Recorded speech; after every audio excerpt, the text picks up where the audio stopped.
penyebabnya belum diperbaiki. Maka perbaikilah penyebabnya. Kita punya kamar, lampunya dikit-dikit putus, lampunya dikit-dikit mati, padahal karena adanya kabel yang konslet. Kok kalau kita hanya sibuk gonta-ganti lampu, mau ribuan lampu sekalipun pasti akan tetap putus. Namun kalau kita perbaiki penyebabnya, karena adanya kabel yang konslet, perbaiki, maka cukup satu kali selesai semua. Siapapun yang sakit, jangan sibuk cari obatnya, jangan sibuk ikhtiarnya, sibukkanlah diri kita, perbaiki penyebabnya. Rasulullah bersabda penyebabnya adalah dosa. Gerbang daripada dosa adalah sifat, perilaku, perbuatan. Maka kalau pengen sembuh dari penyakit kita, perbaikilah sifat kita, perbaikilah perilaku kita, dan perbaikilah perbuatan kita. Perbaiki, teman-teman. Ya, kalau ingin mendapatkan sembuh yang berkah. Karena sembuh itu ada dua. Yang pertama sembuh berkah, yang kedua sembuh istidraj. Sembuh berkah itu sembuh yang melahirkan ketaatan kepada Allah. Sembuh penyakitnya, sifat, perilaku, perbuatannya juga sembuh. Ada yang kedua sembuh istidraj, sembuh doang penyakitnya. Sifat perilakunya nggak ikut berubah. Ketaatanan juga nggak ikut naik. Ya, seperti itu teman-teman.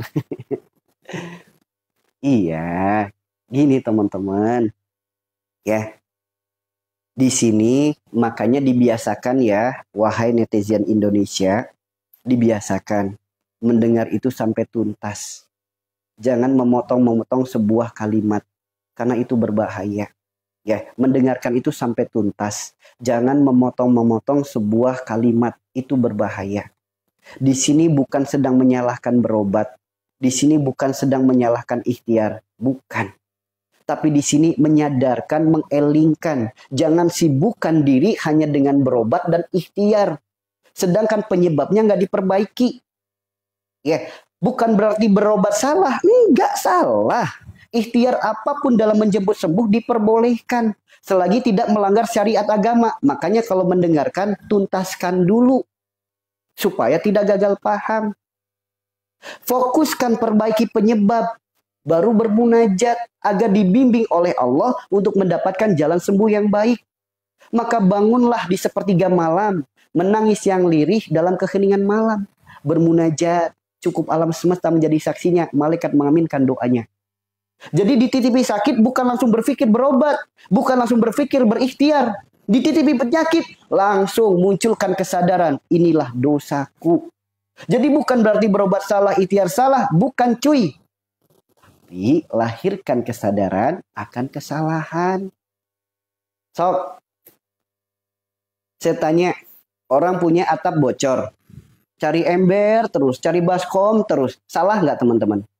Nggak salah. Karena kemampuannya hanya di situ. Kemampuannya hanya di situ. Hanya sibuk cari ember, cari baskom. Supaya bocornya nggak kemana-mana. Apakah sembuh penyakitnya? Apakah sembuh bocornya? Enggak.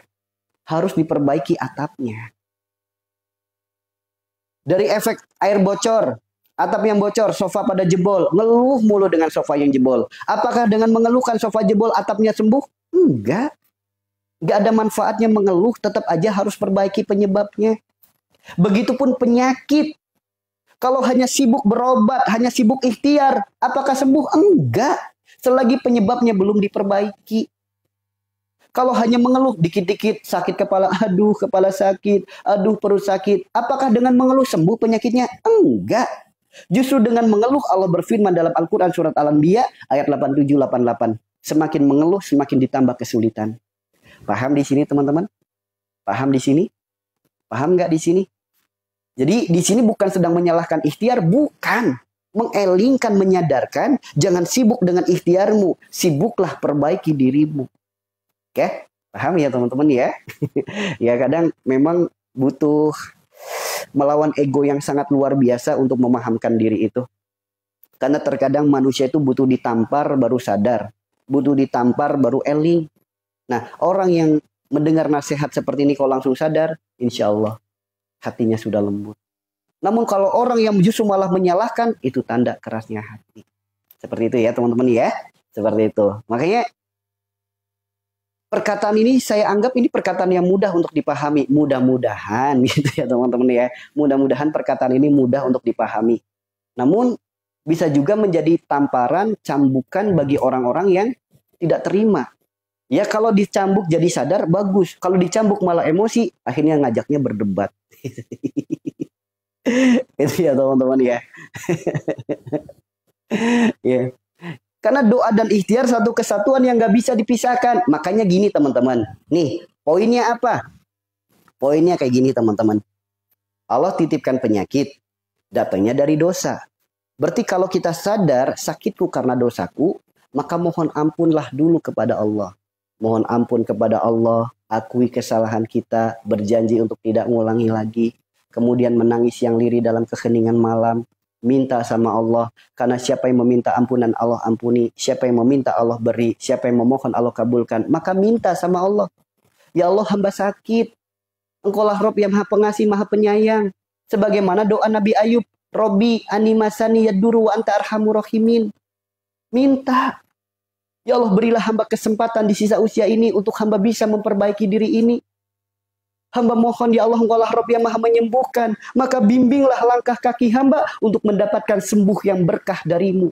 Andaikan langkah ini yang kita tempuh, Allah ampuni dosa kita, Allah meridhoi kita sembuh, Allah yang akan membimbing langkah kaki kita untuk menjemput jalan sembuh kita.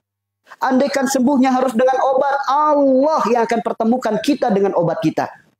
Andaikan sembuhnya harus lewat dokter, harus lewat rumah sakit, harus lewat ustadz, harus lewat kiai, harus lewat herbal, lewat terapi, lewat apapun, Allah sendiri yang akan membimbing langkah kaki kita untuk menjemput sembuh yang berkah yang Allah ridhoi. Karena jika Allah sudah menghendaki sembuh, satu butir nasi bisa jadi jalan sembuh. Seteguk air putih bisa jadi jalan sembuh. Tidak ada yang mustahil jika Allah sudah ikut andil. Menciptakan langit tanpa tiang saja Allah mampu, apalagi hanya sebatas menyembuhkan penyakit kita. Paham di sini teman-teman? Jadi bukan ikhtiar dulu, melainkan kesadaran dulu. Apakah dengan ikhtiar orang pada sembuh? Enggak. Sok, ada nggak yang sakit bertahun-tahun nggak sembuh? Apakah nggak ikhtiar mereka? Ikhtiar kemana-mana. Apa nggak berobat? Mereka berobat kemana-mana. Ya. Ya. Seperti itu ya teman-teman ya. Sok, yang penyakitnya nggak sembuh-sembuh. Ikhtiar nggak? Udah ikhtiar kemana-mana. Udah berobat nggak? Udah berobat kemana-mana. Kalau hanya sebatas ikhtiar tapi tidak sadar akan kesalahan, sama saja. Orang ditegur nggak sadar, datang lagi nggak teguran, datang lagi. Pak, nggak sadar dia. Bapak, nggak sadar. Bapak, masih nggak sadar, maka semakin kencang tegurannya. Bapak, makin kencang lagi tegurannya, ditampar dulu baru sadar. Bapak, baru sadar. Seperti itu ya teman-teman ya. Paham di sini? Jadi kalau ada sakit nggak sembuh-sembuh, teguran yang datang dari Allah, kitanya nggak sadar-sadar. Sok, Bapak, oh iya deh, kenapa? Sok, selesai nggak tegurannya? Selesai. Ditegur sama Allah. Astagfirullahaladzim, ya Allah, ini dosa hamba. Selesai tegurannya. Tapi ditegur bolak-balik, nggak sadar-sadar, maka datang terus teguran. Makanya wajar kalau penyakitnya nggak sembuh-sembuh. Ikhtiar ke sana kemari nggak sembuh-sembuh. Berobat ke sana kemari nggak sembuh-sembuh. Karena nggak sadar. Coba kalau lahirnya kesadaran. Astagfirullahaladzim. Ya Allah, hamba akui ya Allah. Semua penyakit ini karena dosa-dosa hamba. Semua masalah dalam hidup ini karena dosa-dosa hamba. Hamba mohon ampunanmu ya Allah. Hamba bertobat kepadamu ya Allah. Hamba berjanji untuk tidak mengulanginya lagi ya Allah. Bantulah hamba ya Allah. Untuk hamba bisa meninggalkan keburukan dalam diri hamba. So, teman-teman. Tegurannya langsung selesai. Kenapa? Begitu ditegur orangnya sadar. Selesai tegurannya. Begitu dipanggil orangnya sadar. Selesai panggilannya. Namun kalau ditegur bolak-balik nggak sadar-sadar, maka datang terus tuh teguran. Nggak sembuh-sembuh penyakitnya. Berobat ke sana kemari hanya berobat doang. Ikhtiar ke sana kemari ya ikhtiar doang. Tapi kalau nggak sadar, ya. Emang Allah titipin kita penyakit, Allah sedang nyuruh kita berlomba mencari obat? Enggak. Emang Allah nitipin kita penyakit, Allah sedang nyuruh kita berlomba untuk berikhtiar? Enggak. Allah titipkan kepada kita penyakit, Allah berfirman teman-teman. Dalam Al-Quran surat At-Tahrim ayat 8. Apa pesan Allah? Ya ayyuhalladzina amanu tubu ilallahi taubatan nasuha. Asa rabbukum mayyukafir ankum sayyiatikum wa yudkhilakum jannah. Wa yudkhilakum jannatin tajri min tahtihal anhar yauma la yuzillahu nabiyya walladina amanu ma'ah nuruhum yas'a baina aydihim wa bi aymanihim yaquluna rabbana asmim lana nurana waghfir lana innaka ala kulli syai'in qadir. Itu perintah Allah. Kita disuruh tobat, kita disuruh minta ampun. Bukan malah menyibukkan diri ikhtiar ke sana kemari. Sedangkan Allah sudah berfirman, wa idam maritu fahuwa yasfin. Sembuh itu milik Allah. Jika Allah belum meridhoi sembuh, mau ikhtiar ke luar negeri, mau menghabiskan harta benda, tidak menjamin kesembuhan itu. Maka poin yang paling utama, kesadaran akan kesalahan dan mendekatlah kepadanya. Itu poin yang paling utama, teman-teman. Ya, sadarkan akan kesalahan dan mendekatlah kepadanya. Karena gini, sakit adalah hadiah dari Allah. Dikasih hadiah supaya berubah. Ibu misal punya hadiah, ngasih hadiah kepada suami supaya suami berubah, biar menjadi suami yang baik, suami yang jujur, suami yang setia. Ibu kasih hadiah. Namun di saat dikasih hadiah dari ibu, suaminya manyun, malah marah, malah ngeluh. Kira-kira perasaan ibu kecewa nggak? Kecewa nggak? Ibu ngasih hadiah dengan harapan suami berubah, ternyata suami malah marah. Suami malah nyalahin. Suami malah manyun. Kecewa nggak kira-kira? Pasti kecewa. Di saat dikasih hadiah supaya berubah, bukannya berubah. Dia malah mendua, dia malah selingkuh. Kecewa nggak teman-teman? Pasti kecewa. Begitupun Allah menitipkan hadiah namanya penyakit supaya berubah. Bukannya kita berubah, kita malah selingkuh dari Allah. Kita malah menduakan Allah. Datang ke orang pinter, menyakini ucapan orang, menyakini hal yang lain. Kita lupa akan firman Tuhan. Sok teman-teman. Banyak orang yang dikasih sakit, bukannya dia kembali kepada Allah, justru dia malah menjauh kepada Allah, bahkan menyelingkuhi Allah. Bahkan poligami kepada Allah. Allah diduakan. Allah ditigakan, Allah dinomor sekiankan. Wajar kalau penyakitnya sulit sembuh, wajar. Wajar teman-teman. Ya. Makanya hayu teman-teman. Hayu, kesadaran akan kesalahan itulah gerbang utama untuk kesembuhan. Kesadaran akan kesalahan itulah gerbang utama untuk kebaikan. Kesadaran akan kesalahan itulah gerbang utama untuk keselamatan, untuk kebahagiaan dunia dan akhirat kita. Sadarkan diri kita.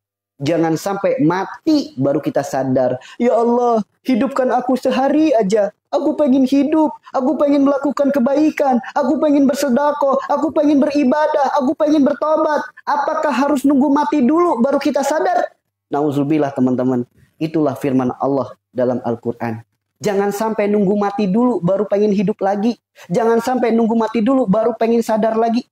Sadarkan selagi kita hidup. Jangan nunggu mati baru sadar. Sia-sia. Gak akan ngaruh apa-apa. Ya, sadarkan sekarang. Sadarkan sekarang. Ya, gitu ya teman-teman ya. Semoga Allah senantiasa limpahkan hidayah untuk kita semua. Untuk menjadi orang-orang yang memiliki hati yang lembut. Memiliki kesadaran akan kesalahan. Karena sadar akan kesalahan, gerbang segala pertolongan. Itu teman-teman. Sadarkan diri akan kesalahan. Seperti itu ya teman-teman ya. Udah, tinggal akui saja dosanya. Apa sih sulitnya mengakui dosa? Karena sombong. Orang yang sulit mengakui dosa karena sombong. Tugas kita, akui kesalahan. Dan jalankan seimbang doa dan ikhtiar. Kenapa? Karena manusia punya doa, Allah punya takdir. Manusia punya ikhtiar, Allah punya hasil. Manusia punya kendala, Allah punya kendali. Namun jika Allah sudah ikut andil, maka tidak ada yang mustahil. Maka lawanlah kemustahilan dengan kita bertawakal kepada Allah. Itu kuncinya teman-teman. Ya, manusia punya doa, Allah punya takdir. Manusia punya ikhtiar, Allah punya hasil. Manusia punya kendala, Allah punya kendali. Jika Allah sudah ikut andil, maka tidak ada yang mustahil. Lawanlah kemustahilan dengan kita bertawakal kepada Allah. Ya, tidak disalahkan berdoa, tidak disalahkan berikhtiar. Lahirkan dulu kesadaran, kesalahan dan dosa. Itu teman-teman. Ya, bismillah. Semoga Allah limpahkan kebaikan untuk diri kita semua. Allah ajarkan diri kita senantiasa sadar dan eling akan segala kesalahan. Gitu ya. Nah, lantas dari mana datangnya penyakit? Jika penyebabnya dosa, lantas dosa seperti apa yang mendatangkan penyakit? Nah, ini ilmu mahal teman-teman. Rasulullah bersabda, penyebabnya sakit karena adanya dosa. Gerbang dari dosa, sifat, perilaku, perbuatan. Yang jadi pertanyaan, sifat kita yang mana? Sifat perilaku kita yang mana? Perbuatan kita yang mana yang menyebabkan penyakit ini? Karena setiap bagian tubuh, setiap penyakit memiliki penyebab beda-beda. Sebagaimana di dokter, sebagaimana ilmu medis. Karena gini teman-teman, ada ulama kita yang sangat luar biasa ilmunya. Beliau bernama Ibnu Sina. Disebutnya bapaknya kedokteran. Karena beliau menciptakan beberapa kitab. Namun sangat disayangkan, sebagian kitabnya dicuri, diambil di saat hancurnya Perang Utsmani. Ya, lihat teman-teman. Ya. Dalam Al-Quran surat An-Nur ayat 35. Ya, dalam Al-Quran surat An-Nur ayat 35, Allah berfirman, Allahu nurus samawati wal ard, masan nurihi kamiskatin fiha misbah, al-misbahu fi jujajah, ajujajatu kanaha kaukabun duriyyu qadumin sajaratin mubarakah, dan seterusnya. Ya, lihat. Tubuh manusia itu memiliki 3 alam. Yang pertama alam miskat. Alam miskat itu apa? Alam yang tidak tembus oleh cahaya. Alam yang bisa kita lihat dengan mata zahir kita. Yaitu alam raga kita. Atau sering disebutnya ilmu yang dipelajari oleh ilmu medis. Hanya mempelajari ilmu jasad. Ya, ilmu jasad, ilmu raga, organ tubuh. Itu namanya alam miskat. Yang kedua alam al-jujajah. Alam al-jujajah itu apa? Alam di dalam alam miskat. Yaitu adanya jiwa, akal, hati, dan ruh. Sering disebutnya alam ruhani. Kemudian yang ketiga adalah alam misbah. Alam misbah adalah tempatnya nurani, tempatnya cahaya kebaikan, tempatnya nur ilahi. Nah, sering disebutnya kolbu atau hati. Nah, jadi kita itu memiliki 3 alam. Rasulullah bersabda, jika segumpal daging ini baik, semuanya akan ikut baik. Jadi kalau kolbu kita baik, hati kita baik, maka ruhani kita pun baik, maka jasad kita pun baik, kehidupan dan penghidupan kita pun baik. Itu sabda Rasulullah.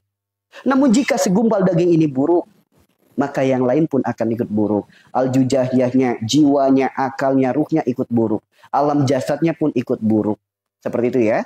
Nah, alam miskat ini alam yang dipelajari medis. Alam al-jujajah, alam yang dipelajari oleh para ulama. Kemudian alam misbah, itu alamnya nurani. Hanya orang-orang pejalan yang mau mempelajarinya. Ya, maka kita harus pahami dulu. Berarti sehat itu ada lahir, ada batin. Ada jasmani, ada ruhani. Jangan sampai sakitnya ruhani yang diobatin jasmani. Maka nggak akan sembuh-sembuh. Oke. Jangan sampai sakitnya ruhani yang diobatinya jasmani. Nggak akan sembuh teman-teman. Padahal penyakitnya penyebabnya dari ruhaninya. Dia sibuk ngobatin jasmaninya. Nggak akan sembuh. Contoh. Ketidakmampuan dalam menata hati. Apa yang jadi masalah selalu jadi amarah. Apapun keadaannya selalu munculkan amarah dan emosi. Saya tanya teman-teman. Orang marah itu yang sakit jasadnya apa ruhaninya? Orang yang suka marah-marah.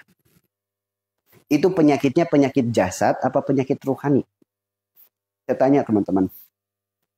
Orang yang suka marah-marah, penyakitnya penyakit jasad apa penyakit ruhani? Ruhaninya yang sakit kan? Kenapa marah? Ketidakmampuan dalam menata hati. Hati disebut kolbu, kolbu disebut jantung.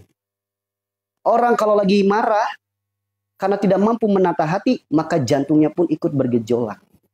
So, jantung fungsinya apa? Memompa darah. Orang kalau lagi marah, detak jantungnya kenceng nggak?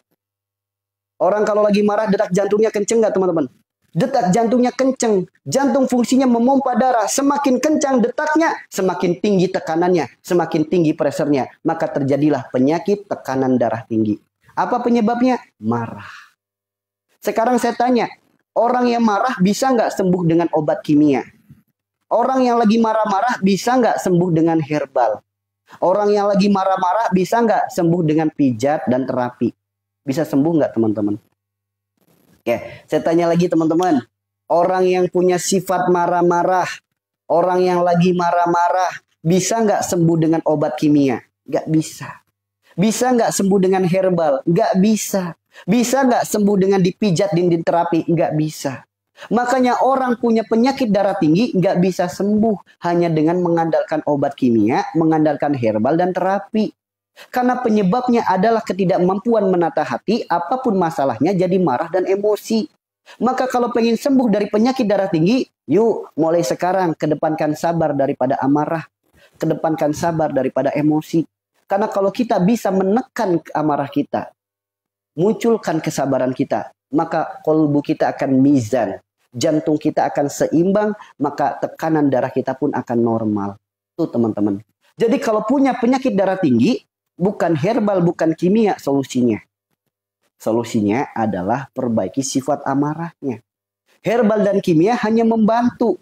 Contoh, orang yang terkena tekanan darah tinggi, udah mah detak jantungnya kencang, saraf-sarafnya banyak sumbatan. Karena adanya kotoran-kotoran, sehingga peredaran darah dan oksigen tidak lancar. Terjadilah tekanan darah tinggi. Maka bisa diikhtiarkan. Ikhtiarkan misal minum pembersih darah, misal minum pembersih saraf seperti cuka apel dan lain sebagainya, bawang putih dan lain sebagainya. Itu ikhtiarnya. Namun kalau masih tetap marah-marah, meskipun minum bawang putih, meskipun minum cuka apel, meskipun minum obat kimia, tetap nggak akan sembuh. Ya, karena penyebabnya ini dari marahnya. Paham di sini teman-teman?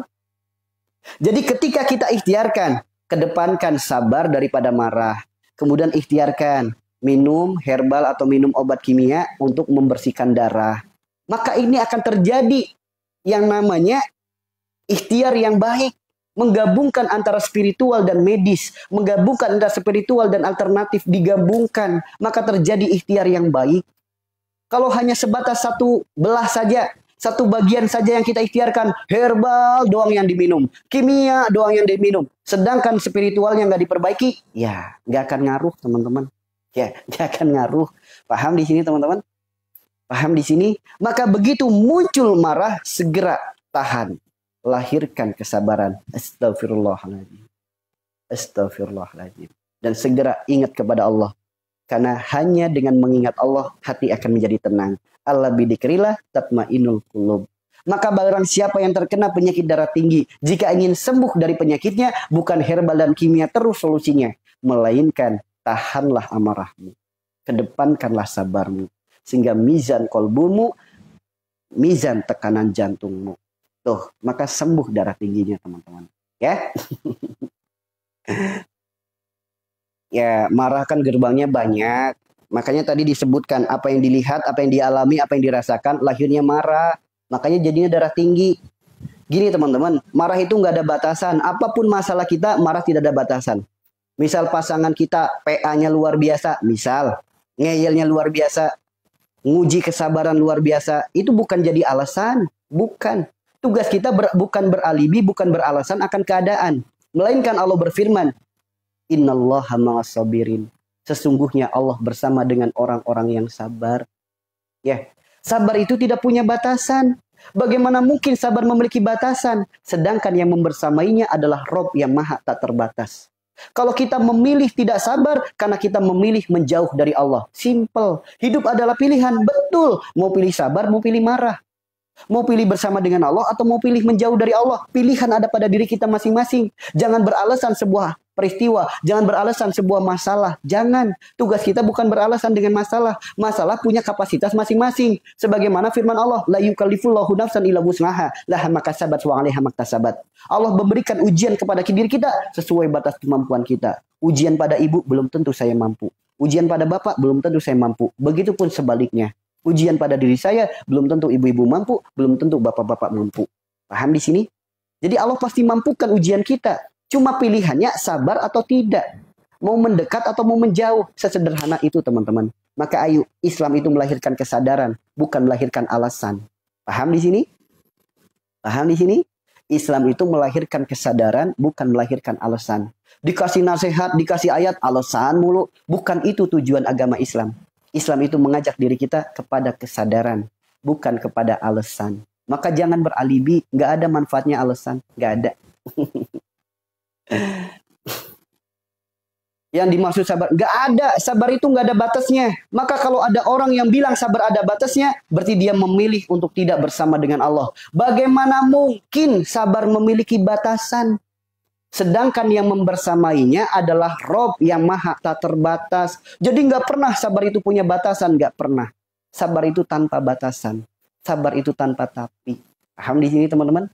Ya. Maka kita berdoa, ya Allah, Engkaulah Rob maha pemilik sifat sabar. Hamba mohon kepadamu ya Allah, pinjamkanlah sifat sabarmu dan kuatkanlah kesabaran hamba dalam menjalani setiap takdir yang kau tuliskan, dalam menjalani setiap keadaan, setiap peristiwa, setiap masalah. Kuatkan kesabaran hamba ya Allah. Karena sungguh ya Allah, hamba ingin bersama denganmu. Maka mampukanlah hamba untuk melewatinya. Udah berserah diri kepada Allah, enak nanti. Ya, enak nanti. Enak nanti teman-teman. Kita tahu sabar itu sifat Allah, bukan sifat manusia. Maka kita mohon, ya Allah, pinjamkan sifat sabarmu, ya Allah. Barakallah. Pinjamkan sifat sabarmu, ya Allah. Kuatkan kesabaran hamba. Dan bantulah hamba melewati setiap ujian yang kau berikan dengan sabar yang kau pinjamkan. Karena sungguh ya Allah, hamba memilih untuk sabar karena hamba ingin bersama denganmu. Hamba tidak mau jauh darimu, ya Allah. Maka bantulah hamba untuk melewatinya. Insya Allah teman-teman, maka akan melahirkan hati yang lapang, hati yang bijak. Bukan hati yang suka alasan. Alasan mulu. Dikasih ayat, alasan. Dikasih hadis, alasan. Dikasih nasihat, alasan. Dah. Keras amat hati. Jangan banyak alasan. Ikuti aturan agama. Gak usah banyak ngeyel. Gak usah. Ikuti saja. Ya. Karena gini teman-teman. Ibarat kata nih, orang dari Surabaya mau ke Bandung. Gak tahu jalan, gak tahu arahnya. Bermodalkan Google Map. Kata Google Map, belok kanan. Ah, ngeyel kamu. Aku mau lurus. Dinasehatin lagi sama Google Map. Depan, belok kiri. Ngeyel lagi. Nyampe nggak teman-teman? Nggak nyampe. Kalau kita hanya ngikutin kemauan kita, nggak nyampe. Ya. Tapi kalau kita ikuti petunjuk kita, pasti akan nyampe. Ya. Paham di sini teman-teman? Jadi petunjuk kehidupan itu Al-Quran dan Sunnah. Petunjuknya jalan, Google Map. Gitu ya. Kalau kita ikuti petunjuk jalan, maka sampai tujuan. Kalau kita ikuti petunjuk kehidupan, agama kita Al-Quran dan Sunnah, maka sampai dengan tujuan. Namun kalau kita menentang aturan Google Map, melawan Google Map, yang ada akan kesasar. Begitupun kalau diri kita menentang aturan agama, menentang aturan Al-Quran dan Sunnah, yang ada akan terjerumus. Paham di sini? Maka nggak ada manfaatnya ngeyel dengan aturan agama. Nggak ada manfaatnya. Maka mulai saat ini, yuk sifat ngeyelnya dirubah. Ya, sifat ngeyelnya dirubah. Jangan sampai hidup kebanyakan ngeyel. Sebagaimana lalat dikasih tahu bunga lebih wangi daripada sampah, dia tetap memilih sampah. Ya, dikasih tahu jalan keselamatan, jalan kebahagiaan, dia tetap memilih jalan kesesatan. Nauzubillah teman-teman. Nauzubillah. Ya, bismillah ya. Paham di sini teman-teman? Paham di sini? Waalaikumsalam semuanya. Paham di sini? Ayo pelan-pelan sedikit demi sedikit mulai belajar sing eling, sing sadar, sing waras. Karena eling, sadar dan waras itu ilmu mahal. Itu perhiasannya mahal. Orang yang hidupnya eling, orang yang hidupnya sadar, orang yang hidupnya waras, itulah orang-orang yang limit edition. Ya, orang-orang yang limit edition. Ayo pelan-pelan ya. Memang betul. Mungkin untuk mengawali itu sulit, untuk mengawali itu susah. Namun ingat, Allah berfirman, Allah tidak akan merubah suatu kaum sebelum ia merubah dirinya sendiri. Jadi nggak mungkin kita bisa berubah dari kehidupan kita kalau kitanya sendiri nggak mau berubah. Ingat, tidak ada yang sulit jika kita lakukan terus-menerus. Tidak ada kalimat bisa jika tidak kita berupaya. Bisa itu karena terbiasa. Ya, kita bisa lulus karena kita melewati ujian. Tuh, ya, bertahap, proses sedikit demi sedikit. Namun, yuk tunjukkan proses itu kepada Allah. Sedikit demi sedikit perubahannya, tunjukkan kepada Allah. Dari mulai ditata perilakunya, ditata perbuatannya, ditata sifatnya, ditata kehidupannya. Ya, seperti itu ya teman-teman ya. Ayo, sedikit demi sedikit latihkan kesadaran, latihkan diri yang eling, yang sadar dan waras. Dah, itu perhiasan yang mahal teman-teman. Ya, sedikit demi sedikit ya, sedikit. Gak apa-apa, mengalami ujian itu harus kita syukuri. Karena ujian adalah bentuk cinta kasih sayang Allah kepada diri kita. Jangan engkau mengaku beriman sebelum engkau aku uji sebagaimana kaum-kaum sebelum kamu. Allah hanya pengen kok. Aku udah berubah ya Allah. Beneran nih kamu udah berubah. Maka datang ujian. Allah pengen tahu kesungguhan kita. Allah pengen tahu kemurnian kita. Dah, lakukan perubahan karena Allah. Jangan lakukan perubahan ingin dipuji. Jangan lakukan perubahan karena ingin materi. Jangan lakukan perubahan karena pengen sembuh. Jangan lakukan perubahan karena pengen hutang lunas. Lakukan perubahan karena Allah. Jika kita mengejar Allah, maka segala bayangan akan ngikutin. Ya. Namun jika kita menujunya bayangan, cahaya semakin jauh. Ya, contoh gini. Anggap aja ini sumber cahaya. Allah. Kita melihat, menghadap kepada Allah. Kalau yang kita tuju sumber cahaya, maka bayangan akan ngikutin. Namun kalau kita berpaling dari Allah, niatnya untuk dunia, niatnya untuk berdiri, so, semakin jauh dari sumber cahaya. Angan-angannya semakin besar. Angan-angannya semakin besar. Paham di sini teman-teman? Ya, paham di sini? Ya, iya. Semakin dekat dengan Allah, ya semakin diuji. Betul. Ujian itu bukan untuk menyusahkan kita. Ujian itu untuk mengangkat derajat kita. Ya, ujian itu untuk mengangkat derajat kita. Ya, makanya hayu sama-sama kita belajar. Cahaya menerangi dirimu. Bersyukurnya kita kalau kita diuji kita udah punya cahaya. Apa itu cahaya? Petunjuk, yaitu ilmu. Al-Quran dan Sunnah. Meskipun diuji kayak gimana, punya cahaya. Kita tahu kemana kita harus melangkah, kemana kita harus berjalan. Karena ilmu adalah cahaya. Cahaya itu menerangi jalan kita, jalan menuju pulang kepada Allah. Ketika datang ujian, cahayanya terang, kita akan tahu jalan keluarnya. Namun datang ujian, cahayanya redup, ilmunya nggak ada, imannya nggak ada, maka mentok ke sana kemari. Bersyukurnya kita, datangnya ujian, kita sudah punya bekalnya, sudah punya ilmunya, sudah punya petunjuknya. Bersyukurnya kita umat Islam. Datang ujian ada petunjuk dari Al-Quran. Oh, kamu harus lurus, ikuti lurus. Ya, coba bayangkan datang ujian, kitanya nggak punya bekal ilmu. Nyandung sana kemari. Ada jurang dilewati, jatuh nantinya. Ya, paham di sini? Di sini teman-teman paham? Ayo, inilah pentingnya sebuah kesadaran, pentingnya sebuah kewarasan, pentingnya sebuah keelingan. Yuk, pelan-pelan, sedikit demi sedikit. Yakinlah, adanya ujian itu bukan untuk menyengsarakan kita. Adanya ujian itu bentuk cinta kasih sayang Allah kepada kita. Maka ketika datang ujian, duduklah yang manis. Pejamkan matamu, tarik nafas perlahan dari hidungmu. Hembuskan nafas itu. Berkata-katalah dalam hati, ya Allah, hamba aku ya Allah. Semua ini adalah skenario terindah darimu ya Allah. Sungguh hamba lemah ya Allah.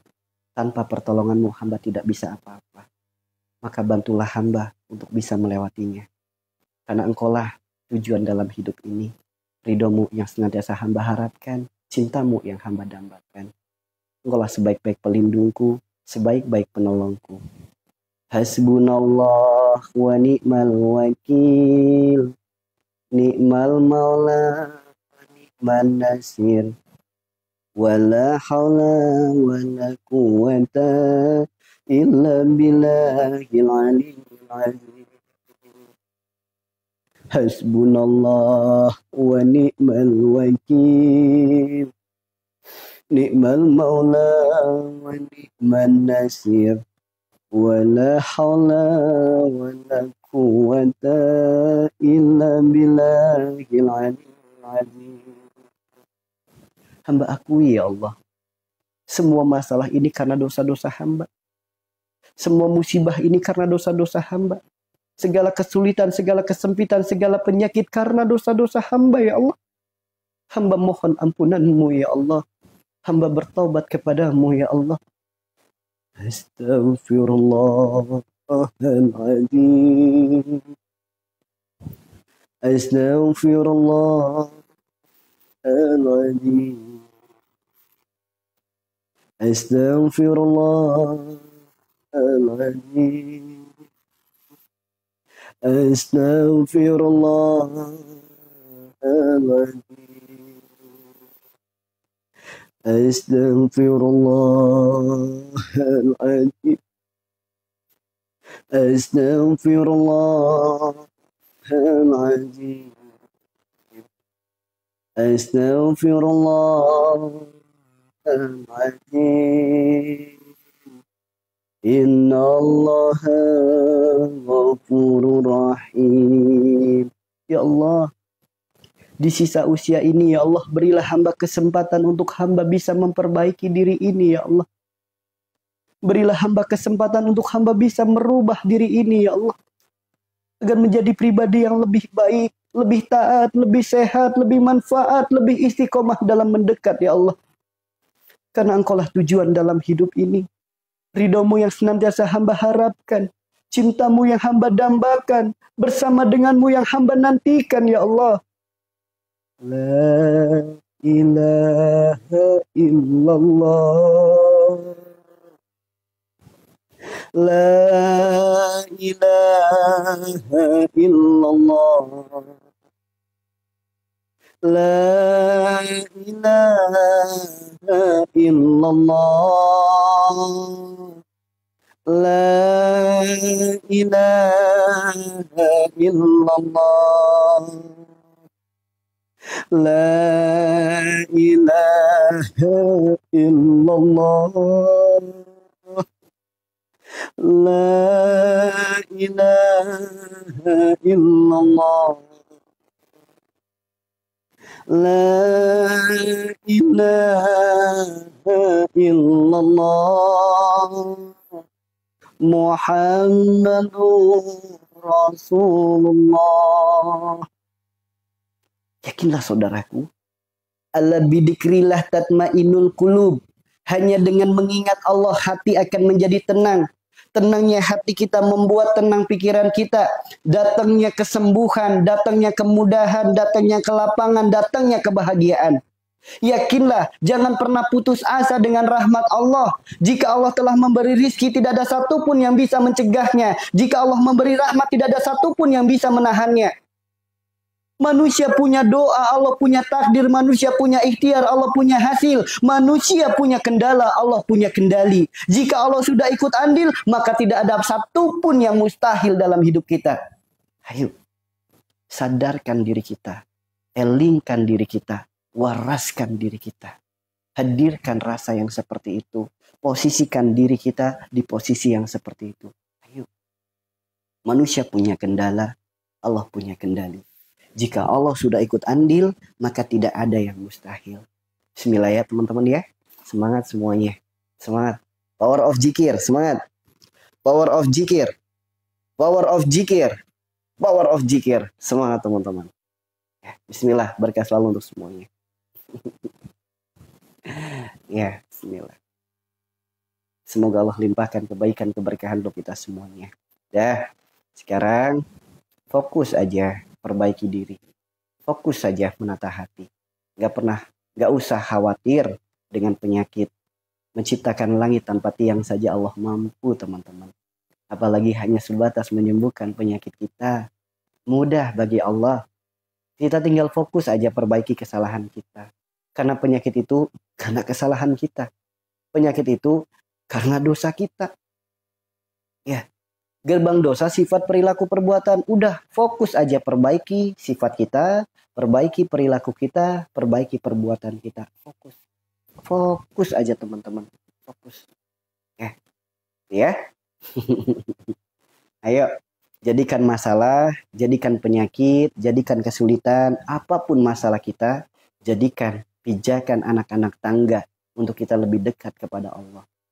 Apapun masalahnya, injak masalahnya, hinakan. Jangan mau kita yang dihinakan oleh masalah, kita sendiri yang harus bisa menghinakan masalah. Bagaimana caranya? Jangan diambil pusing tentang masalah. Cukup jadikan kesulitan, kesempitan masalah itu pijakan anak tangga untuk kita lebih dekat kepada Allah. Ya, bismillah ya teman-teman ya. Bismillah. Ya, bagi teman-teman yang merasa room ini bermanfaat, bagi yang belum follow silakan di follow dulu. Bagi yang bisa klik love orange-nya silakan diklik love orange-nya. Yang merasa bermanfaat ingin berbagi kepada saudara dan keluarga silakan dibagikan. Bagi teman-teman yang ingin membersamai perjuangan ini, mensupport dakwah ini, ayo ditap bersama-sama. Bismillah, semoga semakin Allah tinggikan cahaya majelis kita, semakin Allah luaskan cahaya majelis kita, semakin Allah luaskan manfaatnya untuk umat.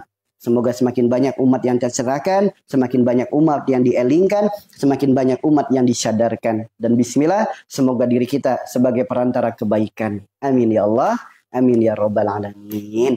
Ya, bismillah ya teman-teman ya. Ya, bersama-sama di tab bersama-sama. Yang bisa bagikan silakan bagikan. Yang bisa klik love orange-nya silakan diklik. Yang bisa follow silakan di follow. Berkah selalu untuk semuanya. Ya, berkah selalu untuk semuanya. Amin ya Allah. Apa ini? Bismillah. Ya, fokus. Ya, cuma kadang bingung teman-teman. Bingungnya apa? Iya, penyebab sakit itu dosa. Gerbang dari dosa sifat perilaku perbuatan. Lantas aku tahu dari mana sifatku yang mana? Perilakuku yang mana? Perbuatanku yang mana yang menyebabkan penyakit ini? Bingung nggak teman-teman? Masih bingung nggak? Sifatku yang mana? Perilakuku yang mana? Perbuatanku yang mana? Penyebab penyakit ini? Masih bingung nggak? Barokallah semuanya. Barokallah, barokallah, barokallah. Bingung nggak? Bingung? Pengen tahu nggak dari sifat yang mana? Pengen tahu nggak dari perilaku yang mana? Pengen tahu nggak dari perbuatan yang mana? Ya, pengen tahu nggak? Kan terkadang, ya nggak dipungkiri teman-teman, ketika kami menyampaikan penyebab sakit itu dosa, sabda dari Rasulullah. Gerbang dari dosa sifat perilaku perbuatan. Tapi kalau kita mau introspeksi diri, mencari perilakuku yang mana ya, perbuatan yang mana, sifat yang mana, kan kadang suka bingung. Ya, maka lihat dengan satu kitab yang sangat luar biasa, namanya kitab Asy-Syifa. Kitab yang ditulis oleh Ibnu Sina, yaitu cara mendiagnosa dari mana penyebab penyakit kita dengan membaca alam tubuh kita. Ternyata alam tubuh kita itu dalam kitab Asy-Syifa memiliki bagian-bagian, disebutnya alam garis. Ternyata garis dalam tubuh manusia itu bukan sembarang garis, teman-teman. Manusia itu memiliki 114 garis. Dari puncak kepala sampai ujung kaki memiliki 114 garis. Sebagaimana 114 surat dalam Al-Quran. Ya, garis ini memisahkan. Untuk memisahkan bagian satu dan bagian yang lainnya. Sok, disebut tangan. Karena apa? Karena ada garisnya. Disebut lengan karena ada garisnya. Disebut pergelangan karena ada tempatnya. Disebut jari karena ada batasnya. Disebut perut karena ada garisnya. Disebut depan karena ada garisnya yang memisahkan depan dan belakang. Disebut kanan karena ada garis yang memisahkan sebelah kanan dan sebelah kiri. Makanya garis dalam tubuh manusia itu bukan sembarang garis. Ternyata garis dalam tubuh manusia bukan hanya sebagai ilmu alat diagnosa, juga sebagai ilmu terapi. Nih ya teman-teman ya. Barokallah semuanya, barokallah. Ya, barokallah semuanya. Ya. Jadi garis dalam tubuh manusia itu adalah alat diagnosa yang sangat luar biasa. Memisahkan antara bagian satu dan bagian yang lainnya. Mengetahui sakitku dari penyakit apa, dari sifat yang mana, perilaku yang mana, perbuatan yang mana. Garis yang paling utama adalah leher. Ya, garis yang paling utama adalah leher. Leher disebutnya garis utama. Karena leher adalah batas antara dunia dan akhirat. Maksudnya apa? Leher adalah batas antara hidup dan mati. Leher ke atas, apapun penyakit dari leher ke atas, penyakit yang disebabkan karena perkara urusan dunia. Kesalahan kita perkara dunia. Apa kesalahannya? Keinginan, harapan, angan-angan, kecintaan dunia yang berlebih, ketakutan, kekhawatiran, kecemasan dunia yang berlebih. Ingat, jika ada penyakit dari leher ke atas, apapun penyakitnya, mau amandel, mau penyakit di mulut, penyakit gigi sariawan, bau mulut, mau penyakit di hidung, di wajah, di mata, di telinga, di kepala, di rambut, di otak.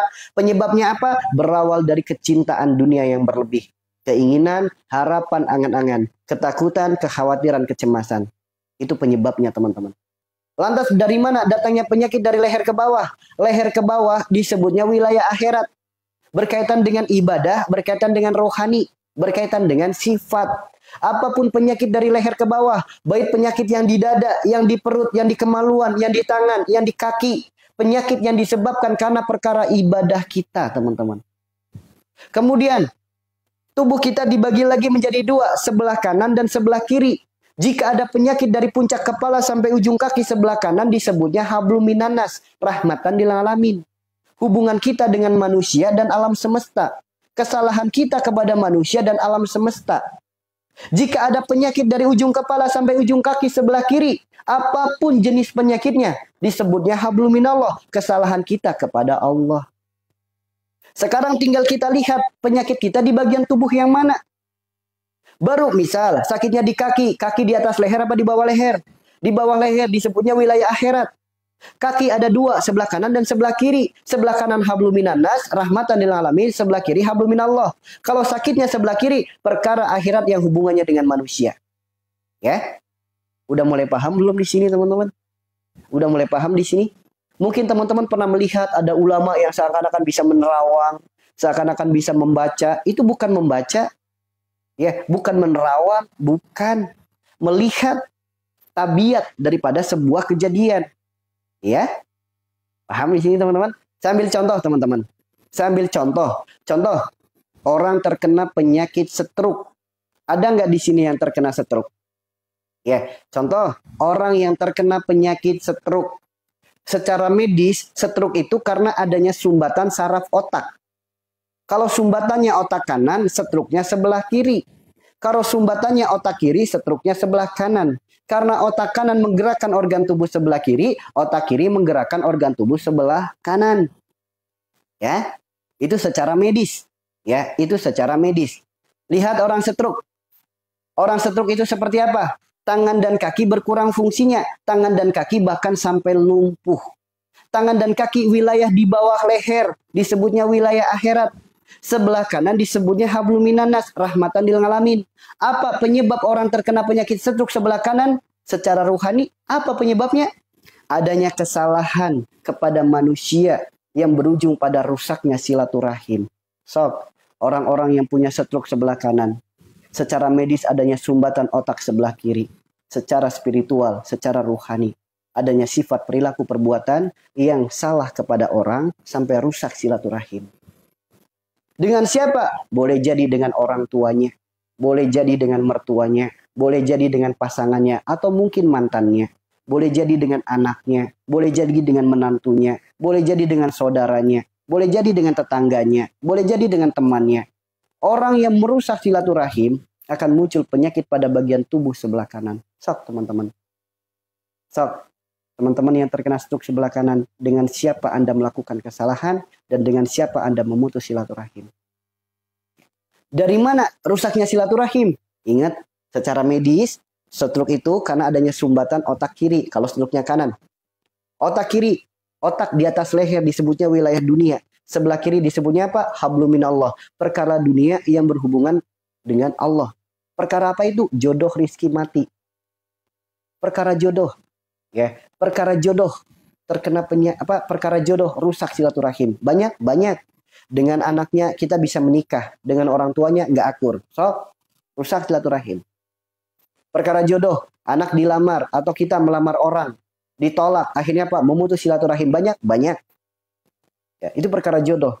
Yang kedua, perkara rizki.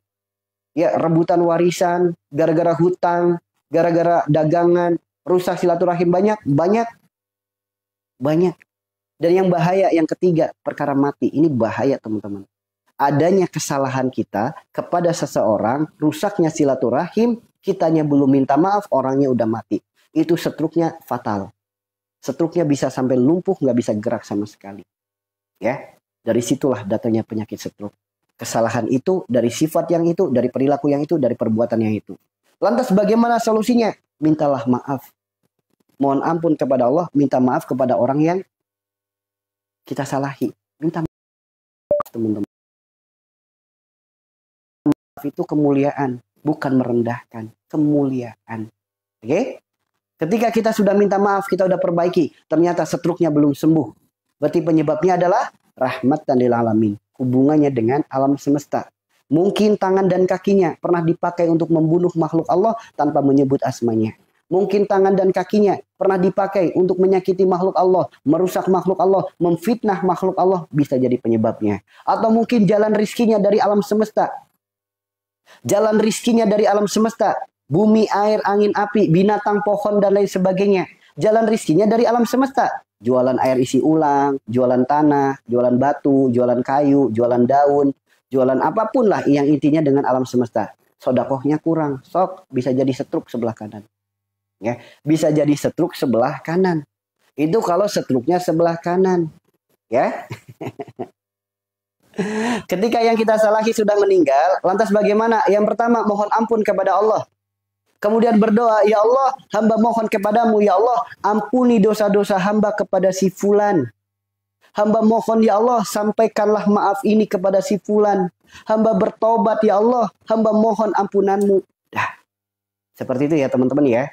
Jadi mohon ampunnya kepada Allah, minta maaf kepada Allah, dan mohon kepada Allah agar disampaikan maafnya kepada si fulan. Paham di sini? Itu kalau yang orangnya sudah meninggal. Nah, kalau orangnya punya anak, sampaikan kepada anaknya. Nah, dulu saya punya kesalahan dengan orang tuamu. Ketika orang tuamu masih hidup, aku belum bisa minta maaf. Namun sekarang di saat aku ingin minta maaf, orang tuamu sudah tidak ada. Tolong nak, kamu sebagai ahli warisnya, aku minta maaf. Atas nama orang tuamu, tolong maafkan saya. Ya, seperti itu ya teman-teman ya. Silakan teman-teman. Maka apa? Sembuhnya akan melahirkan kebaikan. Sembuhnya akan melahirkan ketaatan. Itulah sembuh yang berkah. Sembuh yang melahirkan kesadaran. Ya. Lantas dari mana penyebab stroke sebelah kiri? Ada nggak di sini yang terkena stroke sebelah kiri? Secara medis karena adanya sumbatan pada otak sebelah kanan. Ya, secara medis. Stroke sebelah kiri, tangan dan kaki berkurang fungsinya. Bahkan tangan dan kaki ada yang sampai lumpuh. Tangan dan kaki wilayah di bawah leher disebutnya wilayah akhirat. Sebelah kiri disebutnya hablum minallah. Perkara akhirat yang berhubungan dengan Allah. Perkara apa itu? Adanya perjalanan hidup yang melahirkan dosa. Dosa apa yang bisa menyebabkan? Yang pertama, kemunafikan. Kedua, kemusyrikan. Ketiga, kemaksiatan. Keempat, kezoliman. Kelima, kesombongan. Dan yang keenam adalah riba. Maka barang siapa yang terkena stroke sebelah kiri, segera bertobat kepada Allah dari dosa-dosa 6 itu tadi. Segera. Kenapa sih melakukan 6 dosa itu? Misal salah satunya, misal melakukan munafik atau musyrik atau maksiat atau zolim atau sombong atau riba. Kenapa melakukan dosa ini? Ingat penyebabnya apa? Sumbatan pada otak sebelah kanan. Otak di atas leher disebutnya wilayah dunia. Sebelah kanan disebutnya hablum minanas. Perkara dunia yang hubungannya dengan manusia. Perkara apa itu? Perkara harta, tahta, keluarga. Demi alasan sebuah harta, sebuah tata, kedudukan, keakuan, demi alasan sebuah keluarga, melakukan dosa-dosa tadi. Banyak nggak orang melakukan dosa riba dengan alasan keluarga? Banyak. Banyak nggak orang melakukan dosa riba dengan alasan harta? Nggak punya duit. Kalau nggak kayak gini saya nggak punya duit. Banyak nggak? Banyak. Banyak nggak orang melakukan kemaksiatan? Orang melakukan kemunafikan, kezoliman, kesombongan demi sebuah tahta, keakuan. Banyak nggak? Banyak. Ya, maka orang yang terkena stroke sebelah kiri segeralah bertaubat dari dosa-dosa yang tadi disebutkan. Segera bertaubat. Itulah gerbang sembuh, melahirkan kesadaran. Ya, melahirkan kesadaran. Itulah gerbang sembuh. Karena ditegur itu harus sadar. Kalau kita sadar akan kesalahan, pintu kesembuhan sudah terbuka. Ya, kita sudah membuka pintu kesembuhan. Namun ditegur dengan penyakit kok nggak sadar-sadar, maka teguran itu akan terus datang sehingga penyakitnya nggak sembuh-sembuh. Paham di sini teman-teman? Paham? Nah, lantas bagaimana selanjutnya? Lakukan ikhtiar. Ikhtiar apa yang bisa dilakukan oleh orang-orang yang terkena penyakit stroke? Kembali, sebaik-baik solusi, sebaik-baik petunjuk, sebaik-baik obat, sebaik-baik nasihat adalah Al-Quran dan Sunnah. Maka berpegang teguhlah dengan Al-Quran dan Sunnah. Ketika Rasulullah bersabda, semua penyakit ada obatnya dan sebaik-baik pengobatan adalah hijamah, maka lakukanlah hijamah. Apa itu hijamah? Hijamah adalah berbekam. Bahkan Rasulullah bersabda, 1 titik bekam bisa menyembuhkan 72 penyakit. Di mana titiknya? Titik kahil. Ya, di punuk teman-teman. Bekam di punuk. Ya, yang ngejendol ini dibekam. Kemudian Rasulullah bersabda, ada 1 titik lagi menyembuhkan 100 penyakit. Di mana titiknya? Namanya titik umumugis.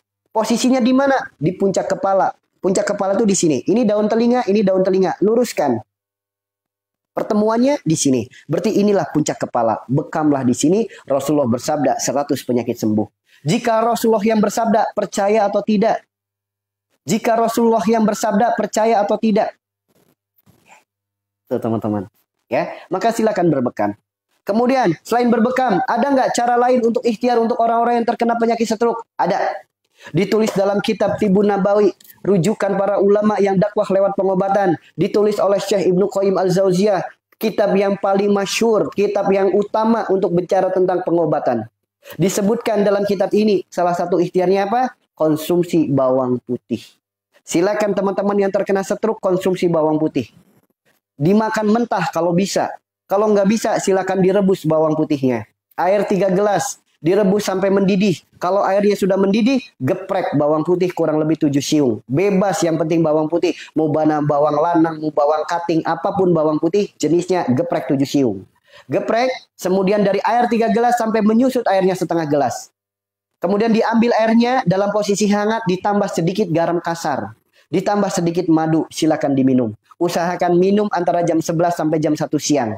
Kenapa? Karena di jam itu posisi matahari tepat di atas kepala kita. Disebutkan dalam kitab pengobatan. Jika kita ikhtiar untuk kesembuhan, minum obat, minum herbal, ikhtiar di antara jam 11 sampai jam 1 siang, posisi matahari tepat di atas kepala kita, di saat itulah imun tubuh kita sedang bagus, di saat itu pressure tubuh kita sedang naik. Maka ikhtiarnya diberikan kemudahan. Silakan lakukan. Ya, silakan lakukan. Seperti itu ya teman-teman ya. Seperti itu. Puncak kepala, uyufun, ufun, unyang-unyang. Bukan unyang-unyang teman-teman. Jadi batas antara ubun-ubun dengan unyang-unyang. Intinya gini, puncak kepala itu patokannya telinga. Ya, puncak kepala itu patokannya telinga.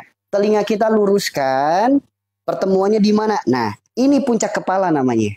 Ya, bukan unyang-unyang, bukan ubun-ubun. Karena ada juga orang unyung-unyungnya di sini, ada juga orang unyung-unyungnya di belakang. Jadi bukan unyung-unyung. Puncak kepala itu patokannya daun telinga.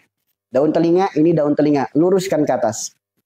Nah, pertemuannya di sini. Berarti inilah titik umum mugis. Paham di sini? Ya. Iya, 7 siung buat 1 hari. 7 siung buat 1 hari. Ya, di sini ya. Kalau lagi puasa bagaimana posisinya? Minumlah di saat perut kosong pagi hari sebelum sahur. Ya, minumlah di saat perut kosong pagi hari sebelum sahur. Ya, jadi minumnya sebelum sahur. Paham di sini? Ya, silakan dipraktekin. Ya. Silakan dipraktekin.